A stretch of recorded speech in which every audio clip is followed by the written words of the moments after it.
The Y-wall slide is a great exercise for developing upper back strength, shoulder mobility, and shoulder stability, as well as core strength to support a good position for overhead pressing.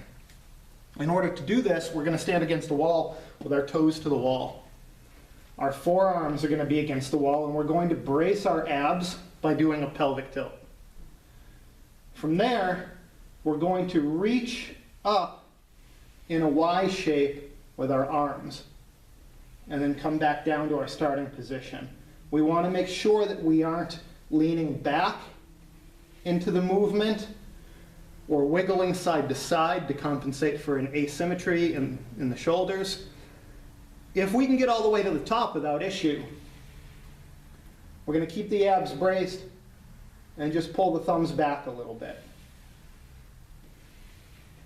just to engage the upper back.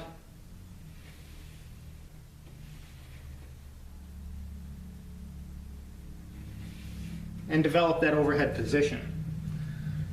I'll move the camera here to show you what this looks like from behind.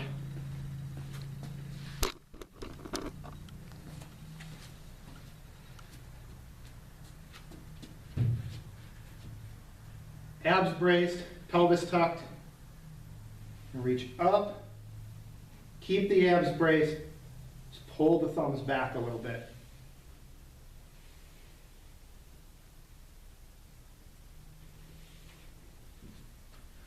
It's important to make sure that you don't add the extra little pull back at the top until you can get the arms fully extended.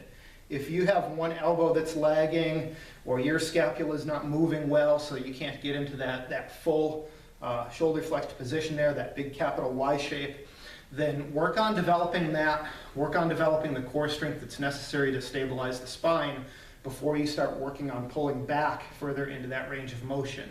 If you find yourself leaning back to get the thumbs back, you're going to put some pressure on the low back. That's going to demonstrate that you're not getting the range of motion out of the shoulder and that your core strength still needs to be developed a little bit. So pay attention to that, be very mindful as you're doing this exercise, and it'll pay off good dividends as far as developing stability and mobility in the shoulder and the thoracic area of the spine.